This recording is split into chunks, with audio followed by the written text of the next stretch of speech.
కొంతమంది కుయుక్తులు పడుతున్నారు. లేనిపోని సమస్యలు.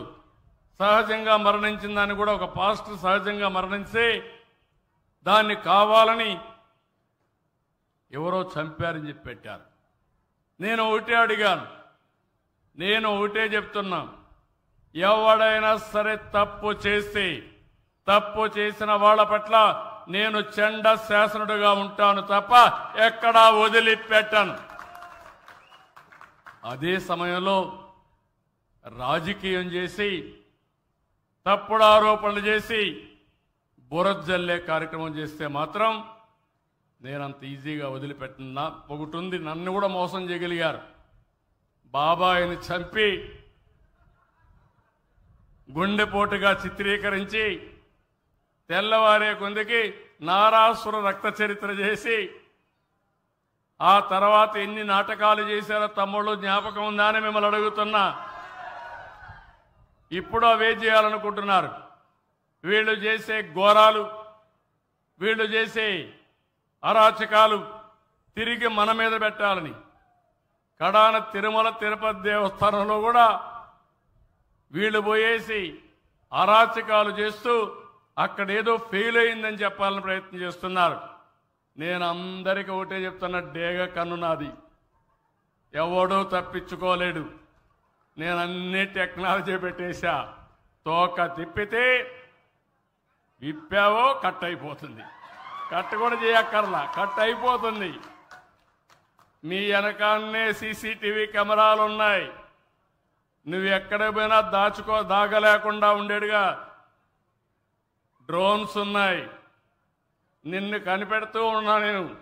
నేను ఉండను కానీ నేను పంపించినట్టు ఏదో ఒకటి నీ వెంటాడుతూనే ఉంటుంది.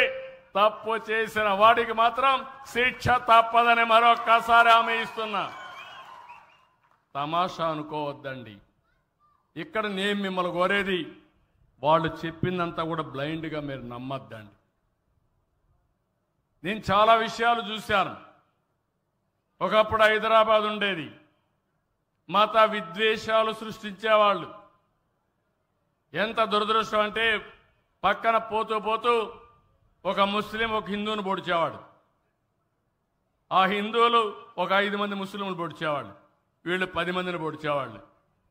ఎవరు క్రియేట్ చేశారు? స్వార్థపరులు క్రియేట్ చేశారు. ఆ రోజు మత సామరస్యాన్ని కాపాడి అలాంటి వాళ్ళని తుదముట్టించిన పార్టీ తెలుగుదేశం పార్టీ. రాయలసీమలో మీరు గుర్తుపెట్టుకోవాలి, ఎలక్షన్లు వస్తే బాంబులు అడిగేవాళ్ళు. అందరూ బూతుల ఎక్స్పెండిచర్ కోసం ఏదో ఖర్చుల కోసం అడిగితే రాయలసీమలో మాత్రం మాకు ఇన్ని బాంబులు కావాలి బూత్కని అడిగేవాళ్ళు. నేను అనేవాళ్ళు, ఇది ఎక్కడయా అని.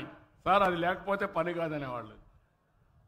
అలాంటిది నేను ఒకటే ఆలోచించాను, రాయలసీమకు అన్యాయం జరుగుతూ ఉంది. ఈ బాంబుల వల్ల అభివృద్ధి ఆగిపోతా ఉంది. దోపిడీదారులు వస్తున్నారని నిర్మోహమాటంగా యాక్ట్ చేశాను. మా వాళ్ళని అరెస్ట్ చేశా. తర్వాత అవసరం తాట తీశా. రాయలసీమలో ఇప్పుడు ముఠాలే లేవు, ఫ్యాక్షన్లే లేవు, చంపుకోవడం లేవు, చంపేది లేవు. వీళ్ళని చూసి సినిమాలు కూడా తీసేది లేదు. ఇప్పుడు ఒకప్పుడు సినిమాలు కూడా తీసేవాళ్ళు. అలాంటివన్నీ పోయినాయి. ఇప్పుడు ఇక్కడ కూడా చెప్తున్నా, మిమ్మల్ని అప్పీల్ చేస్తున్నాం. కొంతమంది కావాలని ఒక విగ్రహం ఉంటుంది, అంబేద్కర్ విగ్రహం ఉంటుంది, ఎవరో చూడనప్పుడు ఏదో చేయడం, దాన్ని చూసి ఇంకొక పక్కన ఏ ఎన్టీఆర్ విగ్రహం, మహాత్మా గాంధీ విగ్రహం, లేకుంటే రంగా విగ్రహం అవి ఉంటే దానిపైన వీళ్ళు చేయడం. అంటే విగ్రహాల రాజకీయం చేస్తున్నారు. ఇది మంచిది కాదు. అన్ని దిక్కల్లా నేను సీసీటీవీ కెమెరాలు పెడుతున్నా. నేను వాచ్ చేస్తా. అవసరమైతే అలాంటి వాళ్ళని మాత్రం చాలా